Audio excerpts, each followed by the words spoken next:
Hola, soy Sergio Nozal, esto es el canal de Shark Inversiones y en este vídeo quiero hacer un repaso a la situación de cierre de año del 2022. Vamos a analizar el trimestre Q4, el último trimestre del año, cómo nos ha ido en la gestión de carteras. También vamos a repasar un poco el año completo. Vamos a hablar del nuevo proyecto, el fondo de inversión del FinQuant, con el que hemos arrancado el mes de diciembre. Y vamos a ver también un poco de análisis de mercado, vamos a ver algunos gráficos para analizar la situación actual y ver cómo empezamos este año 2023, ¿no? En cuanto a gestión. Bueno, estos son los puntos de la agenda que vamos a ver en este vídeo. Como decía, vamos a hacer un repaso al cierre de trimestre y repaso anual, tanto en las cuentas como en el fondo. Vamos a entrar de lleno en la situación de mercado con algunas gráficas, expectativas que tenemos para el año próximo. Hay cosas interesantes que hay que ir siguiendo. Y bueno, y ya más en el corto plazo, pues comentaré cómo estamos posicionados para empezar el año, cómo hemos arrancado el mes de enero en las cuentas y en el fondo de inversión. Así que bueno, vamos con ello. Bueno, lo primero que vamos a ver va a ser el track record del sistema de gestión Quantitative Global Macro que hemos tenido durante el cierre del Q4 2022. Si eres inversor tanto de las cuentas gestionadas como del fondo de inversión del FinQuant, deberías recibir por email el informe mensual. Bien, incluso si no eres inversor y quieres mantenerte informado, tienes aquí la web de sharkinversiones.com. Bien, te vas a la web de inicio y básicamente te registras, te descargas la guía del inversor, que es un documento donde se resume la filosofía del sistema, en qué nos basamos a la hora de invertir y gestionar las posiciones. Y además quedas en la lista donde cada mes vamos enviando el informe mensual, bien, por si bueno, quieres recibirlo directamente en tu email. Bueno, para hacer este resumen, básicamente me voy a ir al track record de la cuenta, de la cuenta track record de gestión. Vamos a poner aquí el marcador. Bueno, el mes de diciembre hemos cerrado con un menos 0,22%. El SP creo que cerraba cerca del menos 6. Ha sido, bueno, un buen mes para las cuentas, principalmente por las coberturas que teníamos puestas, posiciones cortas dentro de renta variable, bueno, que nos han beneficiado y han cumplido el objetivo. El cierre de año no ha sido bueno en el sentido de que el rendimiento ha sido negativo. Hemos cerrado el año menos 1,64.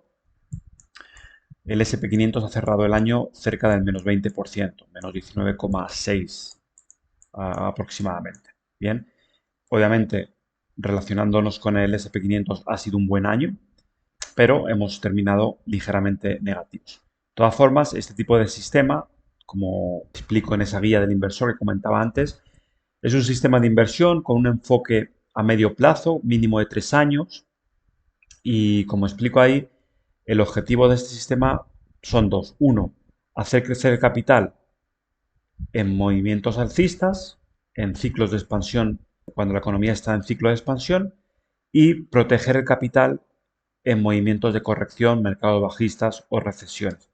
Y bueno, y es lo que estamos haciendo. Fijaros que la variabilidad durante este año ha sido muy baja. De hecho, el máximo drawdown del año ha sido alrededor del menos 7,5%. El del SP, el máximo drawdown, ha estado sobre el menos 20 y pico por ciento. Así que, como veis, es un sistema bastante conservador en ese sentido, muy potente. La rentabilidad a 3 años es del 61%. Esto lo vamos a ver ahora en la siguiente imagen de estadísticas. Y bueno, y creo que ya en este ciclo de 3 años, para aquellos que estéis interesados en entrar y por ahí tenéis cierta reticencia, bueno, pues estamos viendo dos mercados bien diferenciados, 2020 y 2021 con mercados alcistas. De hecho, el 2020, ese famoso crash del COVID, del que, bueno, el sistema se defendió bastante bien. Y 2022, un mercado bajista típico. 2023, como ahora lo comentaremos en la parte de análisis de mercado, un año que probablemente entremos en recesión y que yo creo que va a ser bastante volátil. Vamos a ver qué tal se comporta. A nivel de estadísticas, pues tenéis aquí los datos.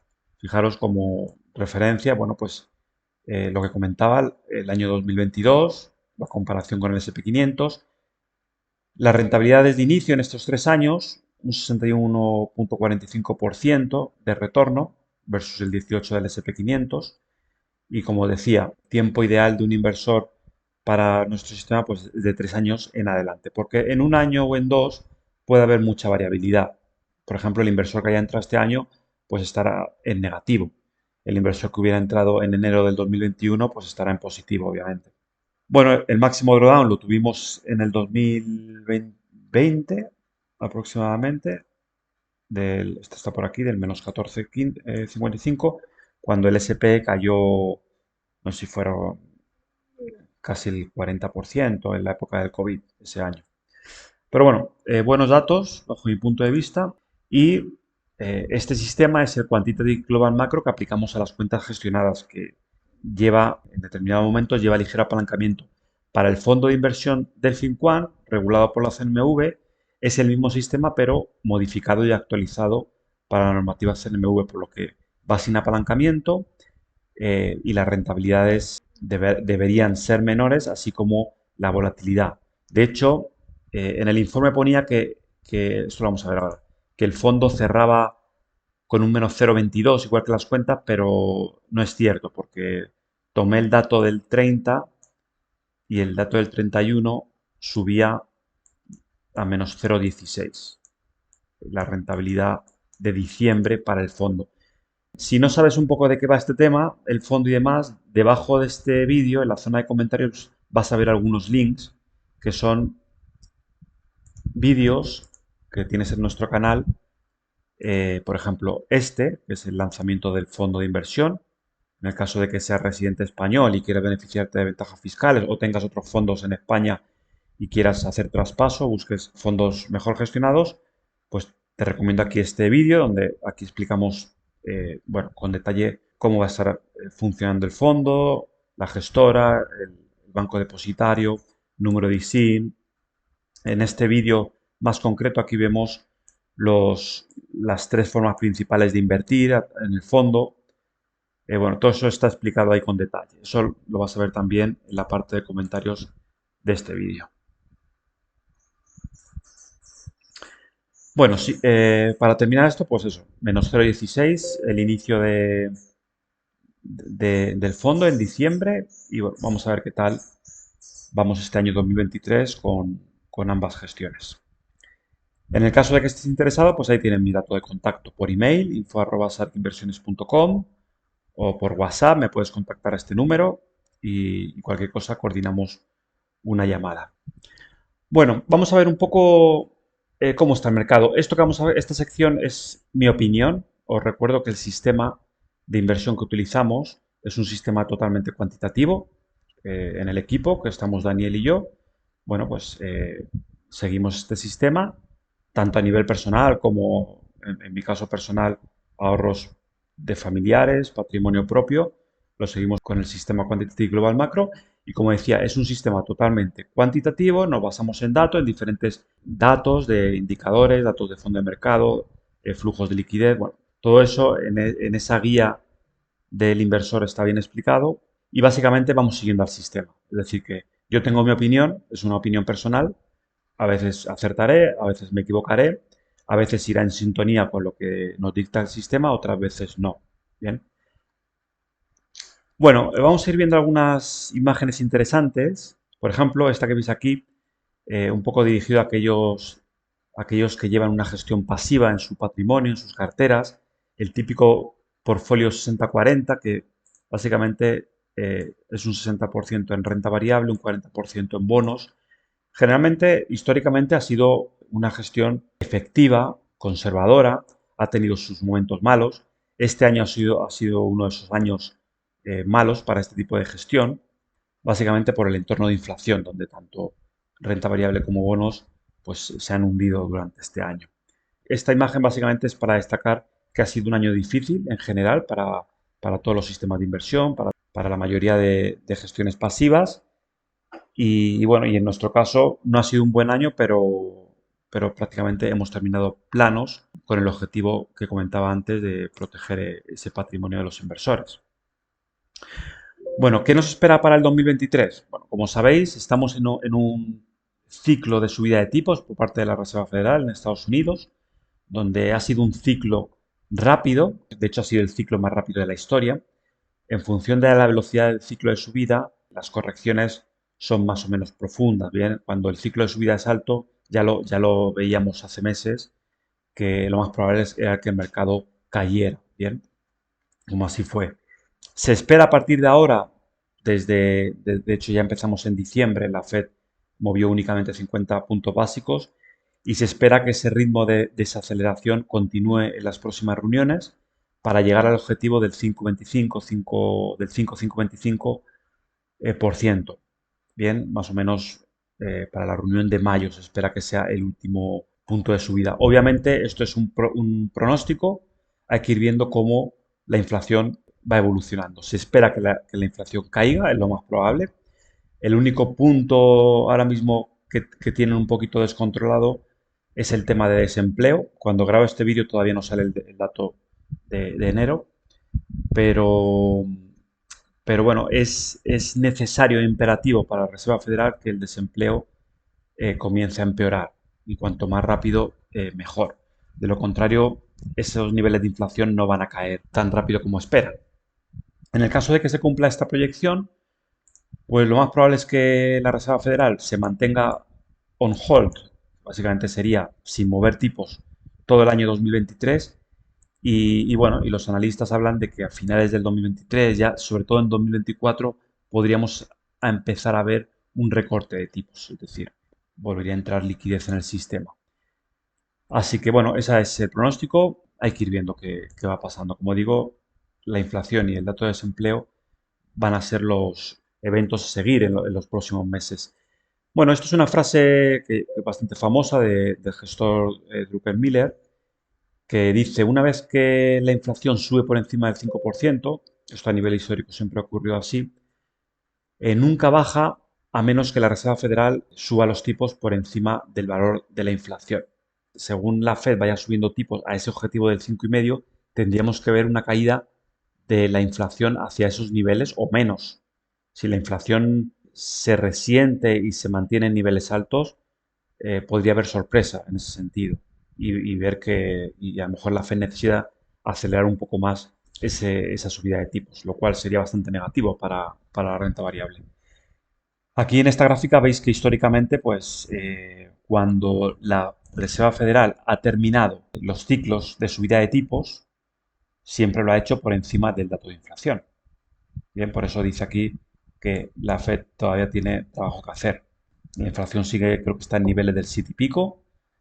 Los tipos todavía le quedan recorrido para llegar a ese punto. Y como decía, si el objetivo es del 5,5, la inflación debería bajar por debajo del 5,5 para llegar a ese punto de corte, a ese famoso pivot que el mercado, pues ya en octubre y noviembre se puso demasiado eufórico, adelantando algo que todavía, bajo mi punto de vista, está por ver.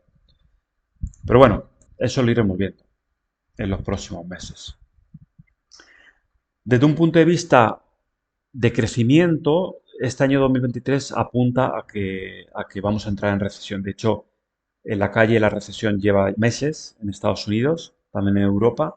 Ya expliqué en otro vídeo, esto si queréis ver un poquito más detalle, aquí tenéis en el canal este vídeo de recesión 2023, que está muy interesante, os recomiendo que lo veáis. Podéis estar o no de acuerdo, pero bueno, de todo se aprende. Pero bueno, hay demasiados indicadores proyectando o pronosticando una entrada en recesión durante este año. De hecho, se estima que para el segundo cuarto del año oficialmente entremos en recesión.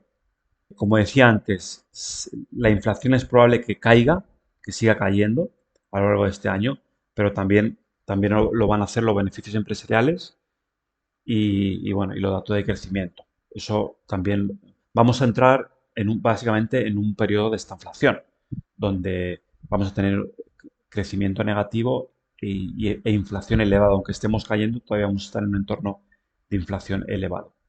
Luego vamos a ver un gráfico interesante sobre la estagflación que ocurrió en los años 70, para que veáis la similitud, sobre todo a nivel técnico, que está teniendo este mercado. Por mirar un poquito más a corto plazo, simplemente a nivel anecdótico o estadístico, ahora, como sabéis, bueno, estamos en enero y vais a ver muchos comentarios sobre los típicos patrones de enero. En diciembre, a finales de diciembre, está el famoso típico patrón del rally de Navidad, que este año o el 22 no lo ha habido. Y históricamente cuando eso pasa, pues indica cierta debilidad para enero y para el año siguiente. Bueno, aquí tenéis otro patrón, por si os gusta, eso de los patrones, y básicamente el rendimiento entre 19 de noviembre y 19 de enero, históricamente ese tramo ha determinado, de hecho con unas probabilidades muy altas de acierto, ha determinado el rendimiento durante el siguiente año en el SP 500. Bien, así que bueno, eso para que lo tengáis en mente, el 19 de enero. Creo que el 19 de noviembre el SP estaba en los 3,840 aproximadamente. Así que si el mercado para el 19 de enero estamos por debajo de ese nivel, pues debéis saber que las probabilidades de que tengamos un año negativo son muy altas. Bien, bueno, la curva de tipos de interés que está invertida, hay dos curvas principales, la de 2 años 2,10 y la de 3 meses 10 años. Una creo que se dio la inversión, no sé si fue en marzo del 2022, la otra fue un poquito más tarde, creo que en agosto, ya no recuerdo bien. Pero bueno, ambas están invertidas. La de 2,10 va a ser un año prácticamente en breve. Históricamente, cuando la curva ha estado invertida más de un año, las correcciones del mercado tienden a ser más profundas. Eso también es otro dato a tener en cuenta. Bueno, y básicamente lo que nos está diciendo este gráfico, que bueno, hay una predicción de recesión entre 2 y 6 cuartos desde que se invierte la curva. Esto nos estaría poniendo entre fin del 2022, que obviamente no se oficializó la recesión, y como máximo el Q2 del 2023. ¿Bien? Más o menos sería Q2, Q3 del 2023. Como decía, hay muchas probabilidades de que este año se oficialice la recesión y sería una sorpresa, eso también uno nunca tiene que cerrar esa puerta, sería una sorpresa muy grande que el NBR no oficializase la recesión. Bueno, sería improbable, pero bueno, sería un cisne negro en toda regla y seguramente con una reacción muy alcista. Bueno, unos gráficos que rescato de ese vídeo que comentaba antes de recesión 2023 que tenéis en el canal, la evolución de diferentes mercados bajistas a nivel histórico. Esto cuando compartía esta imagen, pues estábamos en junio del 2022 y básicamente pues el SP ha hecho un movimiento en línea a ese rango probable de mercados bajistas históricos. De hecho, hemos terminado más o menos por aquí, en diciembre. Fijaros que históricamente la mayoría de mercados han reaccionado en el siguiente año de forma positiva, quitando solo uno o dos que han continuado más a la baja. Esto para que no nos perdamos, la escala aquí está pequeñita, voy a borrar aquí para no liarnos. Diciembre de 2022 sería este punto, más o menos estaríamos por aquí, y diciembre de 2023 sería este punto. Este que se alarga hasta 24 fue el de las .com, el del año 2000. Fijaros que el segundo año de mercado bajista, que sería el correspondiente al 2023, la mayoría, el grueso, pues, tiene cierta tendencia a la baja y luego cierta recuperación al final. Bien,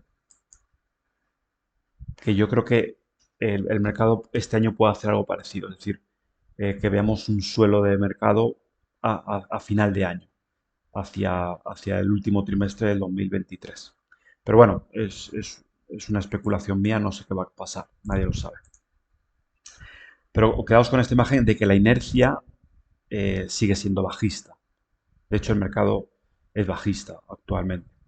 Otra gráfica interesante que nos compara mercados bajistas históricos, promedios, tanto en momento de recesión como de no recesión. Por ejemplo, aquí tenéis en línea gruesa, cuando ha habido recesión, esto es el pico de mercado que se dio en enero del 2022 y bueno, y actualmente más o menos estaremos en ese nivel.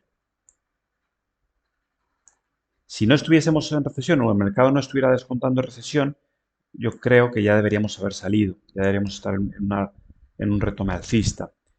Que podríamos, lo que está ocurriendo ahora en el mercado, podríamos estar viendo una formación del suelo y una continuación alcista, ¿bien? Eso podría ocurrir, pero lo más probable es que veamos esto, es decir, veamos una continuación bajista a lo largo del año. Aquí lo tenéis de otra forma. En azul, mercados bajistas asociados con recesiones.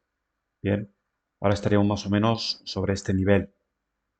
Entonces, si oficialmente vamos hacia esa recesión, bueno, es probable que veamos un año de debilidad.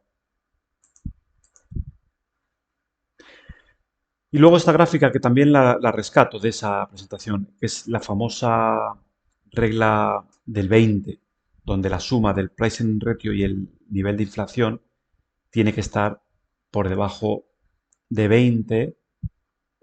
Digamos que el mercado hace suelo cuando esa suma está por debajo de 20. Actualmente, como sabéis, pues el pricing ratio estará, creo que está sobre los 16, 17. La inflación está en el 7, la suma 24. Según este indicador, el suelo todavía no habría llegado. Tendríamos que ver una caída, que es lo probable que se vea, tanto en niveles de pricing ratio, que para eso el mercado debería caer más, y también, obviamente, una caída de inflación. Fijaros, con los últimos datos del último trimestre a nivel de beneficios empresariales, este era el fair value que nos marcaba para el S&P 500. Con un price earning ratio de 15, el fair value más o menos se mueve sobre los 3.000 puntos. Bien, todo lo que sea por debajo de ese nivel sería un mercado muy barato. Es decir, estamos actualmente sobre los 3.800, seguimos estando caros. Entonces, bueno, en otras ocasiones, cuando la Reserva Federal estaba en proceso de inyección, podríamos pensar en un rebote. Actualmente estamos en un proceso de contracción crediticia, por tanto lo más probable es que el precio siga buscando niveles más baratos. Y también en esa gráfica comentaba que no deberíamos perder de vista este mínimo del COVID, sobre los 2.200 puntos. Muchas acciones ya lo han alcanzado y no sería descabellado pensar que podemos llegar a ese punto. Bien, de hecho, como os comentaba antes, este es el gráfico de ese periodo de esta inflación que tuvimos en los 70. Esta última ola que tuvimos en la época del 73, 74, se parece mucho al momento actual. Es decir, el 74 sería lo más parecido al 2023. Bien, ese fue este equivaldría al mínimo del COVID y por eso no hay que descartar que el precio vaya a ver esos niveles. Y aquí lo tenéis desde un punto de vista técnico, para aquellos que os gusten el análisis técnico, los retrocesos de Fibonacci, pues veis de toda la subida desde el 2009 hasta el máximo, veis que perfectamente podemos llegar al 61.8, que nos está marcando justo esa zona de los 2.100, 2.200 puntos. Por tanto, no es nada descabellado pensar que el precio puede llegar ahí. Bueno, para ir terminando, el portfolio en enero, básicamente mantenemos la misma disposición, la misma configuración con la que arrancamos diciembre. Bueno, no arrancamos. A primeros de diciembre entraron esos cortos, pero con la que terminamos diciembre, que básicamente tenemos una posición neutral con posiciones descorrelacionadas, largo en oro. El oro no he hablado mucho de él, pero es un activo que puede comportarse muy bien este año. Largo en oro y corto en renta variable. De momento, todos los indicadores de flujos de liquidez, de fondo de mercado, siguen apostando por una continuación bajista en renta variable. Así que bueno, de momento esa es nuestra disposición, pero el sistema es flexible y puede cambiar en cualquier momento, según vaya cambiando el mercado. ¿Vale? La configuración es exactamente la misma, tanto para las cuentas como para el fondo. Bueno, y con esto termino la presentación. Espero que haya sido de tu interés. Si tienes alguna duda, pues ahí tienes mi mail. Cualquier duda sobre la presentación o si estás interesado en trabajar con nosotros, siendo socio a través de una cuenta privada o a través del fondo regulado del FinQuant, pues te pones en contacto conmigo y resolvemos las dudas que puedas tener. Venga, un saludo y que tengas un buen mes.